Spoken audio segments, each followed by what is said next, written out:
I think what is incredibly symbolic with Hong Kong is what was the reason why I was always so impressed by China. It was this capacity of being extremely pragmatic, of mixing a democratic system in Hong Kong and a system we know in mainland China.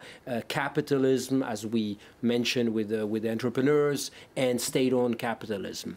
A gigantic country, but a capacity of being very restrained. So it was actually a non-ideological China that we experienced in the last 30 years. Our feeling of a lot of people in the international community that have lived in China for some time is that this is changing, and actually China is becoming more ideological. Why? And because there is this strong point of trying to streamline, you know, the one country, two system. I'm not so sure that it's going to last forever. This capacity of having pockets of ultra-capitalism, of complete freedom and it's a myth. I mean, the internet companies today, you know, there's this saying that 90% of the time of SOE, state-owned enterprises, bosses is linked with government affairs, but 50% of the time of private entrepreneurs is also devoted to manage the relationship. So the state is everywhere, and that was not the case 10 years ago.